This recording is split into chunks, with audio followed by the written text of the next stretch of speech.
Allu Arjun, director Sukumar కాంబినేషన్లో తెరకెక్కిన 'పుష్ప 2' జనవరి 17 నుంచి 20 నిమిషాల ఫుటేజ్ని యాడ్ చేశారు.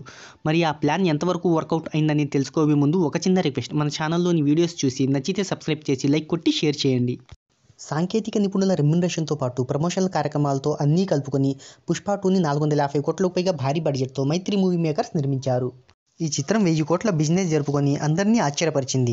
సో ఈ చిత్రం 620 కోట్ల షేర్, 1250 కోట్ల బ్రేక్ ఈవెన్ టార్గెట్తో ప్రేక్షకుల ముందుకు వచ్చింది. రిలీజ్ అయిన మొదటి రోజే 294 కోట్లను సాధించి ట్రేడ్ వర్గాలని ఆశ్చర్యపరిచింది. అదే జోరును కంటిన్యూ చేస్తూ మొదటి వీక్లో 1000 కోట్లు, 2 వారాలు ముగిసేసరికి 1400 కోట్లు, 21 రోజుల్లో 1700 కోట్లు, 32 రోజుల్లో 1831 కోట్లు సాధించింది 'పుష్ప 2'. ఇప్పటి వరకు 840 కోట్లకు పైగా షేర్ని రాబట్టి డిస్ట్రిబ్యూటర్లకు, బయ్యర్లకు 220 కోట్లకు పైగా లాభాలను తెచ్చిపెట్టింది. ఇక 45వ రోజు ఈ చిత్రం ప్రపంచవ్యాప్తంగా 1.12 కోట్లను వసూలు చేసింది. అయితే వీకెండ్ కావడంతో పాటు 20 నిమిషాల ఫుటేజ్ను యాడ్ చేయడంతో అది మౌత్ టాక్ బాగానే ఉండడంతో ఈ కలెక్షన్లు మరింత స్టడీగా ఉండే అవకాశాలు పుష్కలంగా ఉన్నాయి.